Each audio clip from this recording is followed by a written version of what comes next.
पुढील आपण चॅप्टर बघणार आहे त्याचं नाव आहे संघटना. काही आंतरराष्ट्रीय संघटना आहेत, त्या संघटनांची माहितीवरती देखील प्रश्न विचारला जातो. तर त्याच्यामध्ये काही भांडवली संस्था असतील, काही पुढे जाऊन आपण हे वर्ल्ड बँक्स वगैरे किंवा आंतरराष्ट्रीय संस्था असतील त्या बघणार आहे. तर त्या सर्व संघटनामध्ये येतात. असा चॅप्टर आहे सेपरेट देसले सरांच्या पुस्तकामध्ये. तर आपण ते सर्व चॅप्टरमधलं कव्हर करणार आहे. व्हिडिओ जरा मोठा होईल, तो शेवटपर्यंत बघा. ह्याच्या आधीचा व्हिडिओ जो आहे तो पूर्ण बघून घ्या, उदारीकरण, खाजगीकरण आणि जागतिकीकरणवरती. त्याच्यानंतर हा बघा, कारण का तो एकमेकांशी संबंधित आहे. तर पहिली आपल्यापाशी संघटना असेल आंतरराष्ट्रीय भांडवली संस्थांमधील आंतरराष्ट्रीय नाणेनिधी. पार्श्वभूमी काय आहे, तर जागतिक महामारीतून किंवा महामंदीतून नंतरच्या दुसऱ्या महायुद्धाच्या मध्ये सावरण्यासाठी ब्रेटन वूडच्या परिषदेमध्ये आंतरराष्ट्रीय नाणेनिधी, इंटरनॅशनल मॉनिटरी फंड आणि जागतिक बँकेची निर्मिती करण्यासाठी प्रस्तावना. जागतिक महामंदीचा तडाखा बसल्याने कित्येक देशांनी त्याच्या अर्थव्यवस्थेमधील परकीय व्यापारावर बंधने लादली होती. चलनाचे अवमूल्यन करणे यासारखे पर्याय निवडले होते. यामुळे जागतिक व्यापार जो होता तो ठप्प पडला होता. तसेच बेरोजगारीमध्ये भर पडली. आंतरराष्ट्रीय अर्थव्यवस्था जी आहे ती संकटात आली होती. तर ह्याची स्थापना 1944 मध्ये अमेरिकेतील हॅम्पशायर या भागामध्ये ब्रेटन वूड येथे 44 देशातील सदस्यांनी जी आहे ती ह्याची स्थापना केली. यामध्ये आंतरराष्ट्रीय वित्तीय सहकार्य करण्यासाठी संघटनात्मक कार्याच्या रूपरेषा दाखल करण्यात आल्या. ब्रेटन वूड परिषदेमध्ये IMF व जागतिक बँकेची निर्मिती करण्यात आली. तर यामध्ये 29 देशांनी स्थापनेच्या वेळी करारावर सह्या केल्या होत्या. 1945ला IMF ची स्थापना करण्यात आली आणि 1 मार्च 1947 पासून IMF ने प्रत्यक्ष कामकाजाला सुरुवात केली. तर IMF व जागतिक बँक जी आहे ती दोनच्या निर्मिती ब्रेटन वूड या परिषदेमध्ये झाली. तर त्यामुळे त्याला ब्रेटन वूड भगिनी असं देखील म्हटलं जातं. IMF व जागतिक बँक जी आहे या संयुक्त राष्ट्रांच्या विशेष संस्था आहेत, स्पेशलाइज एजन्सी आहेत. तर या ठिकाणी जुना फोटो पण दाखवलेला आहे बघा, ब्रिटन वूड परिषदेमधला. सदस्य काय आहे तर 2016 मध्ये नौरू प्रजासत्ताक या देशाला सदस्यत्व मिळाल्यामुळे IMF ची सदस्य संख्या 189 झाली. 2020ला ॲडोरा या देशाला सदस्य मिळाल्यामुळे 190 इतकी झाली. आणि IMF चे सदस्यत्व मिळण्यासाठी तो देश जो आहे तो सार्वभौम असणे गरजेचे. संयुक्त राष्ट्रसंघाचे सदस्य असणे या बाबी अनिवार्य नाही. उदाहरणार्थ हाँगकाँग, मकाऊ, कोसोवो या देश देखील IMF चे सदस्य आहेत. उद्दिष्ट काय आहे त्यांचं, तर IMF ही जागतिक अर्थव्यवस्थेतील एक मध्यवर्ती बँकेची भूमिका पार पडते. IMF च्या कार्यांना चलनविषयक कार्य असेच म्हटलं जातं. विविध देश किंवा देशातील व्यक्ती, संस्था आंतरराष्ट्रीय स्तरावर वस्तू किंवा सेवांचे व्यवहार करतात. या व्यवहारातील काय आर्थिक देणी तसेच चलनातील काय अदलाबदल करायची असते, या सर्व बाबी IMFच्या चलनविषयक कार्यामध्ये येतात. त्यामुळे IMF जी आहे ती पुढील काही चलनविषयक कार्यांची उद्दिष्ट साकारते. त्याच्यामध्ये आंतरराष्ट्रीय चलन विनिमयास सहकार्य करणे, चलनाच्या विनिमय दरावरील नियंत्रण सैल करण्यासाठी प्रोत्साहन देणे, तसेच विनिमय दर असेल एक्सचेंज रेट स्थिर करण्यासाठी मदत करते, विविध देशांना व्यवहार तोलाच्या असंतुलन दूर करण्यासाठी सहाय्य करते. तसेच आंतरराष्ट्रीय व्यापार वृद्धिंगत करणे हे तिचं वैशिष्ट्य आहे, उद्दिष्ट आहे. त्याच्यानंतर कार्य काय आहेत IMFची, तर IMF जे आहे ते सदस्य देशांना व्यवहार तोलाच्या संकट दूर करण्यासाठी लघु मुदतीची कर्ज देत असते. तर त्यामुळे IMFला जे आहे ते अंतिम त्राता असं देखील म्हटलं जातं. आर्थिक स्थैर्य स्थापन करण्यासाठी किंवा निर्माण करण्यासाठी तसेच आर्थिक संकट टाळण्यासाठी IMF विविध देशांना किंवा क्षेत्रीय संघटनांना आर्थिक धोरणाचा आढावा देत असते.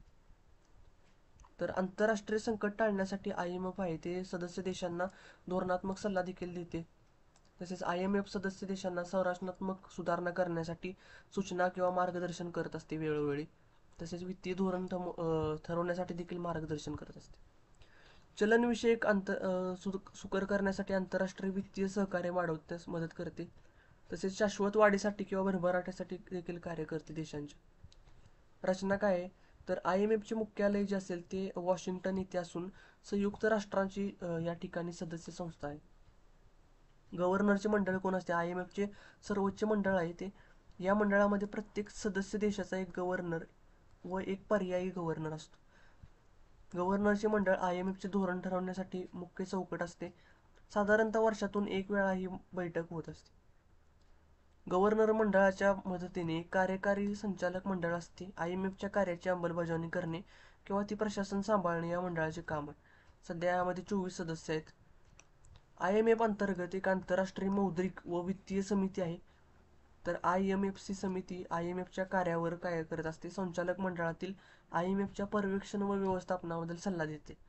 या कलमामध्ये दुरुस्त केल्याबद्दल IMF यंत्रणेवर परिणाम करू शकणाऱ्या बाबी तपासून त्यावर IMFची टीका टिप्पणी करत असते. 24 दिवस आहेत यामध्ये. तर आर्थिक विकासासाठी सल्ला देण्याचे काम देखील IMF करत असते. 1974 मध्ये एक विकास समिती देखील यामध्ये स्थापन करण्यात आली होती. अध्यक्ष कोण होते तर बल्गेरियाच्या जॉर्जिया यांनी 2019 पासून IMFच्या अध्यक्षा म्हणून काम पार केले. तर आता भारतीय वंशाच्या गीता गोपीनाथ या IMFच्या मुख्य अर्थतज्ज्ञ होत्या. सध्या IMFच्या प्रथम व्यवस्थापनीय उपसंचालिका म्हणून त्यांची निवड करण्यात आली. प्रकाशने काय करत असते तर IMF जागतिक किंवा विविध स्तरावर IMF काही महत्त्वाचे 3 प्रकाशने जी आहेत ती प्रस्तुत करत असते. त्याच्यामध्ये world economic outlook, global financial stability report आणि फिस्कल मॉनिटरी रिपोर्ट हे देखील IMF जाहीर करत असते. तर यामध्ये economic output, external sector report किंवा ॲन्युअल रिपोर्ट यामध्ये प्रकाशित करते IMF.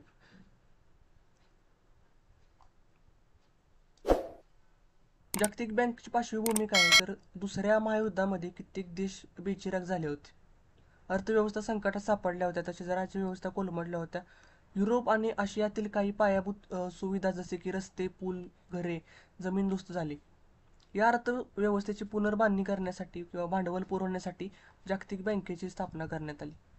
तर याची स्थापना 1944 मध्ये मगाशी सांगितल्याप्रमाणे ब्रिटन वूड परिषदेमध्ये IMF प्रमाणे जागतिक बँकेची निर्मिती करण्यात आली.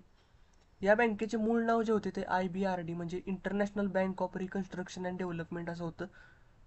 31 डिसेंबर 1945ला IBRDची स्थापना करण्यात आली आणि 1946 पासून IBRDचे प्रत्यक्ष कामकाजाला सुरुवात झाली. 1960 मध्ये IDA म्हणजे इंटरनॅशनल डेव्हलपमेंट असोसिएशनची स्थापना करण्यात आली आणि ह्या 2 संस्था ज्या मिळून आहेत त्याची जागतिक बँक तयार करण्यात आली.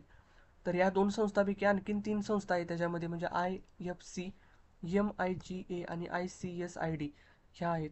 या 5ही संस्थांना एकत्रित करून जागतिक बँक गट म्हणजे ग्रुप स्थापन करण्यात आला. तर जागतिक बँक गटामध्ये काही संस्था मोडतात ते आपण पहिल्यांदा बघूया. IBRD म्हणजे international bank for reconstruction and development 31 December 1945ला याची स्थापना करण्यात आली. 189 देश आहेत त्याच्यामध्ये. IBRDच्या सदस्यत्व IMFचे सदस्य असणे आवश्यक असते, लक्षात ठेवा. किंबहुना IMFचे सदस्यत्व मिळाल्यावर आपोआप IBRDचे सदस्यत्व मिळत असते. तर कार्य काय आहे त्याची तर IBRDचे मुख्य कार्य आहे ते पुनर्बांधणी किंवा विकासासाठी दीर्घकालीन कर्ज पुरवठा करणे. IBRD ही मध्यम उत्पन्न देश आहे त्याचे कर्ज फेडू शकणारी क्षमता कमी आहे त्या देशांना जे आहे ते कर्ज उत्पादन करत असते.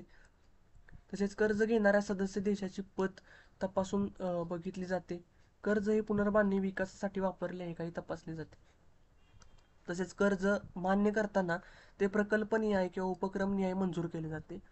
तर कर्ज पुरवठा दीर्घकालीन मुदतीसाठी असतो म्हणजे ही कर्ज 20, 25 किंवा अधिक 5 वर्ष देखील यामध्ये 20 ते 25 वर्ष मुदतीचे असतात. व्याजदर जो आहे तो 6 महिन्यांनी रिसेट केला जातो. तसेच कर्जावर 1% इतकी फ्रंट एंड फी आकारली जाते. तर IBRDचे व्याजदर नवीन संदर्भ लागू केले आहेत. त्या डॉलरमधील कर्जासाठी SOFR असेल किंवा पाऊंडसाठी हे जे आहे ते विविध प्रकारचे कर्ज रेट ह्याच्यामध्ये आहेत. पुढे आपण बघणार आहे आंतरराष्ट्रीय व्यापारी संघटनामध्ये संयुक्त संघटना व्यापार आणि विकास परिषद, त्याला UNCTAD म्हणजे United nations conference on trade and development असं म्हणतो. आंतरराष्ट्रीय व्यापारी संघटनामधील आपली पहिली संघटना असेल.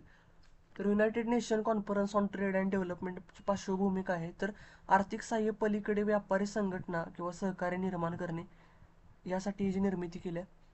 स्थापना काय तर संयुक्त राष्ट्राच्या साधारण परिषदेच्या 1964 मधील बैठकीमध्ये जी स्थापना करण्यात आली. मुख्यालय जिनिव्हा या ठिकाणी स्वित्झर्लंडमध्ये. तसेच इतर कार्यालय आहेत न्यूयॉर्क या ठिकाणी. त्याचबरोबर उद्दिष्ट काय आहेत किंवा कार्य आंतरराष्ट्रीय व्यापाराला प्रोत्साहन देणे, अर्थव्यवस्था व्यापारदृष्ट्या एकमेकांना जोडणे, तसेच जागतिक भरभराट करणे हे त्यांचं महत्त्वाचे उद्दिष्ट किंवा कार्य आहेत. टोटल जे आहेत 195 देश याच्यामध्ये आहेत. प्रकाशनं काय केली जातात तर UNCTADची महत्त्वाची प्रकाशनं आहेत की वर्ल्ड इन्व्हेस्टमेंट रिपोर्ट असेल किंवा वर्ल्ड टेरिफिक प्रोफाईल, जे अध्यक्ष आहेत ते रिविका ग्रीन्सपॅन 2021 पासून या अध्यक्ष आहेत. तर UNCTAD 4 वर्षांनी परिषद भरवत असते. तर 2021 मध्ये ही परिषद जी आहे ती ब्रिजटाउन बार्बुडॉस या ठिकाणी पार पडली होती. 15वी परिषद होती. पुढे आता आपण गॅट ही बघणार आहे. गॅट किंवा जागतिक व्यापार संघटना असेल किंवा ट्रेड ॲग्रीमेंट्स. आपण या भागामध्ये ज्या गॅट, WTO यासारख्या संघटना बघणार आहेत. तर यामध्ये जागतिकीकरणाची संकल्पना हा विषय खूप महत्त्वाचा आहे हा अभ्यास करताना. आणि जागतिकीकरणाचे भारतीय अर्थव्यवस्थेवर परिणाम याची उत्तर यामध्ये मिळते. जागतिक व्यापार संघटना वर्ल्ड ट्रेड ऑर्गनायझेशन ही विविध देशांच्या व्यापाराशी निगडीत प्रश्नांची जी आहे ती सोडवणूक करत असते. या प्रश्नांची सोडवणूक करण्यासाठी WTOचे विविध करार आहेत, ॲग्रीमेंट म्हणतो. तर एका घटनेप्रमाणे काम करते. काही करार जे आहेत ते WTOच्या सदस्य देशांनी चर्चांती मान्य केलेत, काही चर्चाधीन आहेत. तर या करारामध्ये काय होतं तर प्राथमिक संच म्हणजे गॅट 1986 ते 94 या दरम्यान जे आहे ते राऊंड दरम्यान करण्यात आला. या कराराचा द्वितीय संच आहे 2001 मध्ये दोहा या ठिकाणी पार करण्यात आला. तर गॅट आपण सुरुवात पहिल्यांदा बघूया. गॅट म्हणजे काय तर दुसऱ्या महायुद्धानंतर आंतरराष्ट्रीय अर्थव्यवस्थेच्या सहकारामध्ये आर्थिक बाजू सांभाळण्यासाठी आंतरराष्ट्रीय नाणेनिधीची आणि जागतिक बँकेची स्थापना करण्यात आली. तर यासाठी या परिषदेमध्ये आंतरराष्ट्रीय अर्थव्यवस्थेच्या सहकारातील व्यापारी बाजू सांभाळण्यासाठी आंतरराष्ट्रीय व्यापार संघटना स्थापन करण्यात आली. लक्षात ठेवा, व्यापारी बाजू सांभाळण्यासाठी ITO म्हणजे इंटरनॅशनल ट्रेड ऑर्गनायझेशनची स्थापना करण्यात आली. यासाठी 50 देशांनी चर्चा देखील केली.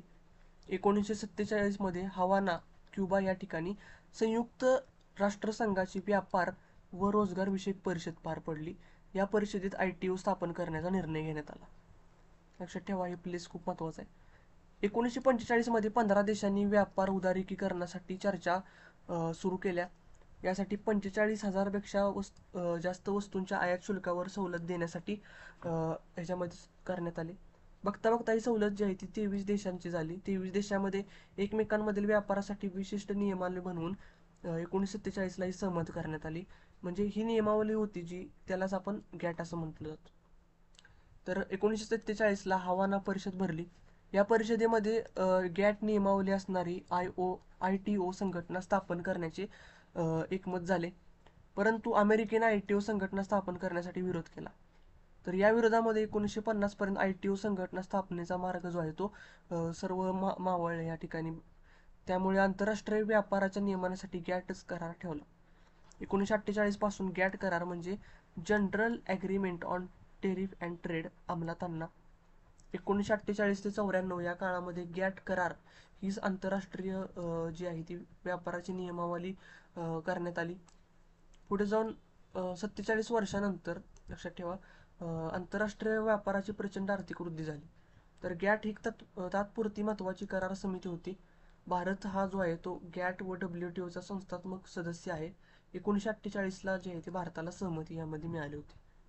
गॅट कराराची काही उद्दिष्ट आहेत तर त्यामध्ये आंतरराष्ट्रीय व्यापारात सर्व देशांना समान संधी प्राप्त करणे, आंतरराष्ट्रीय व्यापारातील आयात शुल्क अडथळे व आयात शुल्कावरती अडथळे दूर करणे, व्यापार वृद्धिंगत करणे, जागतिक उत्पादन वाढ करणे, तसेच उत्पादन स्पर्धेमध्ये प्रोत्साहन देणे, तसेच व्यापारातील वादाची सोडवणूक देखील करत असते. जगातील चांगल्या राहणीमानाचे मानक प्राप्त करते. उद्दिष्ट प्राप्त करण्यासाठी गॅट आहे ती अंतर्गत चर्चा करण्यासाठी विविध बैठका पार पाडत असते. त्यांना राऊंड्स असं म्हणतात. तर पहिला राऊंड जो आहे तो जिनिव्हा या ठिकाणी पार पडला. 23 देशांनी यामध्ये सहभागी झाले. हा राऊंड जो आहे तो 7 महिने चालला होता. तर हे सर्व गॅटच्या बाबतीत झालं. आता आपण महत्त्वाची माहिती बघणार आहे ती जागतिक व्यापार संघटना, त्याला WTO वर्ल्ड ट्रेड ऑर्गनायझेशन म्हणतो, त्याच्याबाबत. पार्श्वभूमी काय आहे तर गॅट करार विकसित देशांचे हितसंबंध टिकवण्यासाठी गॅटला जे आहे ते उपसान्मक रिच मेन्स क्लब असं म्हटलं जातं. विकसनशील देशांनी आंतरराष्ट्रीय व्यापार संघटना स्थापन करण्यासाठी अनेक वेळा प्रयत्न केले. तर अमेरिकेने तर सर्व प्रयत्न जे आहे ते हाणून पाडले होते. संयुक्त राष्ट्राने 1963 मध्ये संस्थात्मक जी आहे ती समिती स्थापन केली. या समितीनुसार 1964 मध्ये UNCTAD United Nation conference on trade and development ही संस्था उभारण्यात आली. जसं मग अशा आपण बघितलं तर ही संस्था काय करायची, या योजनेमुळे विकसनशील देशाचे समाधान झाले तरी आंतरराष्ट्रीय व्यापारासाठी मात्र विकसित तसेच विकसनशील देशांना मान्य होईल अशा संस्था उभारणे गरजेचे होते. त्यामुळे विकसित देशांच्या पुढाकारानेच तब्बल 50 वर्षांनंतर WTOची निर्मिती करण्यात आली. IMF जागतिक बँकेनंतर WTOला आंतरराष्ट्रीय आर्थिक संबंधासाठी तिसरा स्तंभ समजले जाते. तर याची स्थापना कशी झाली? संस्थात्मक उभारणाचा प्रश्न गॅटच्या जे आहे ते उरंगवे राऊंड दरम्यान सुटला. यामध्ये काय झालं तर 1995ला WTOची स्थापना करण्यात आली.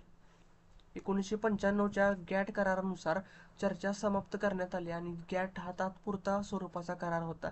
WTO मात्र देशांनी मान्य केलेली कायमस्वरूपी संघटना होती. दुसरी बाब म्हणजे काय तर आंतरराष्ट्रीय नाणेनिधी किंवा जागतिक बँक किंवा UNCTAD ह्या ज्या आहेत त्या संयुक्त राष्ट्राची संलग्न संस्था होत्या, मात्र WTO स्वतंत्र संस्था होती. WTOचे सदस्य बघूया, 2016 मध्ये 164 सदस्य होते. अलीकडे सदस्य संख्या 162 झाले. कझाकिस्तान जो आहे तो ऍड झाला याच्यामध्ये. तर WTO भारत हा देखील WTO आणि गॅटचा संस्थात्मक सदस्य आहे. टोटल लक्षात ठेवा आता 164 देश आहेत. अफगाणिस्तान ह्याच्यामध्ये नवीन ऍड झालंय. तर ह्यामध्ये 164 पैकी 160 सदस्य जे आहेत ते संयुक्त राष्ट्राचे सदस्य आहेत.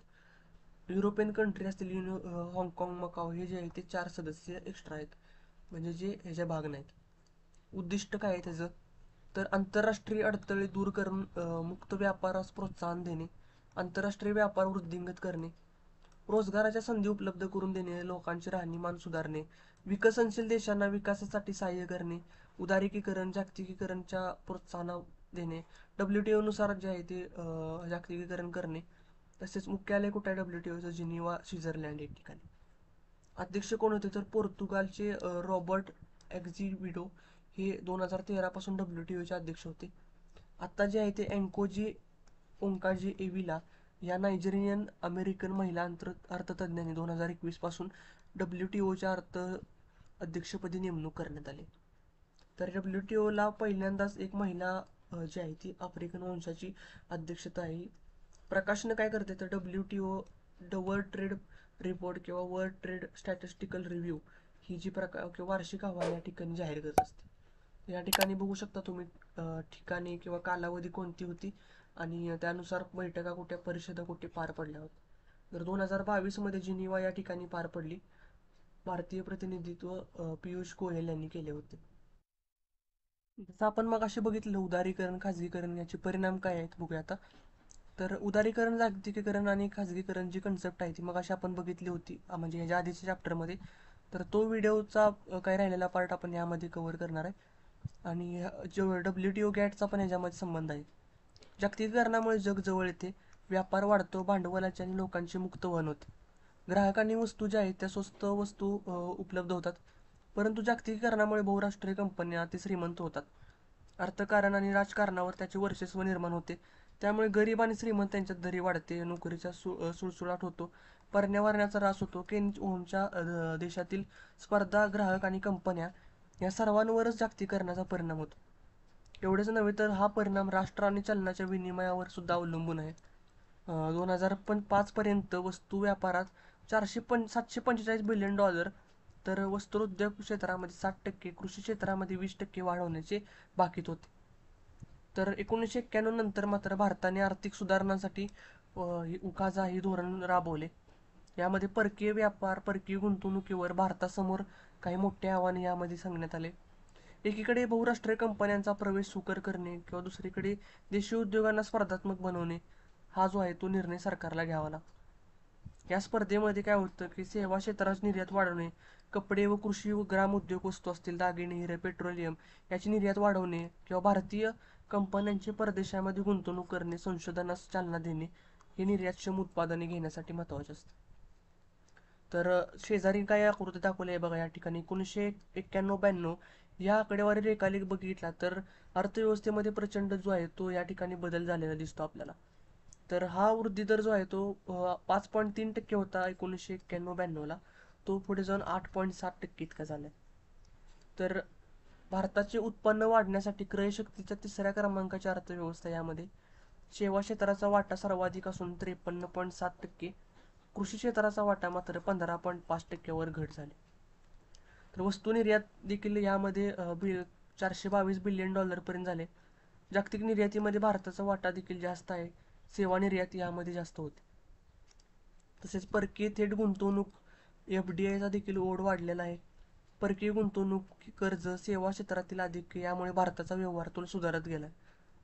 2007-8 मध्ये भारतीय अर्थव्यवस्था प्रत्येक क्षेत्रात झेप घेत होती. जागतिक मंदीमुळे मात्र या ठिकाणी संथपणा आला आणि विकसित देशापेक्षा भारताला अर्थव्यवस्थेचे निर्देशांक समाधानकारक होते. तर ही आकडेवारी जी आहे ती समाधानकारक दिसत असली तरी रोजगार रहित वाढ या ठिकाणी होत आहे. यासाठी समावेशक विकासासाठी काही प्रयत्न केले आहेत, जसं की दारिद्र्य, बेरोजगारी, गिनी गुणांक, प्रादेशिक असमतोल या सर्व गोष्टींमध्ये देखील वाढ झाली. कृषी क्षेत्र मागे पडत चालले आहे. प्रचंड लोकसंख्येमुळे दरडोई उत्पन्न कमीच आहे. तर यामुळे बहुराष्ट्रीय कंपन्या, देशी उद्योग अडचणीत येत आहेत. लघु उद्योग तर नामशेष होण्याच्या मार्गावरती. तर WTOने आंतरराष्ट्रीय व्यापारात मोठी कामगिरी बजावली. दोहो या राऊंडमध्ये WTO अडकल्यामुळे WTO अंतर्गत बहुपक्षीय व्यापारावर मात्र गंभीर परिणाम झाले. त्यामुळे अलीकडील क्षेत्रीय व्यापार संघटना म्हणजे रिजनल ट्रेड असोसिएशनला महत्त्व वाढून द्विपक्षीय किंवा बहुपक्षीय व्यापार जो आहे तो वाढीस लागलेला आहे. तर हे सर्व आंतरराष्ट्रीय संघटना आपण ह्या चॅप्टरमध्ये बघितले आहेत. तर पुढील चॅप्टरमध्ये आपण जे आहे ते राहिलेला काही भाग असेल तो कव्हर करूया अर्थशास्त्राच्या देसले सरांच्या पुस्तकातून. तर हा व्हिडिओ जर तुम्हाला आवडला असेल तर व्हिडिओला लाईक आणि चॅनलला सबस्क्राईब करा आणि टेलिग्राम चॅनल जॉईन करा. जर तुम्हाला ह्याची PDF किंवा तुम्हाला ह्याच्यावरती क्विज सोडवायचे असेल, प्रश्न असतील काही अर्थशास्त्राचे, तर टेलिग्राम चॅनल जॉईन करा. तिथून तुम्हाला ह्याचा भरपूर सराव करता येईल.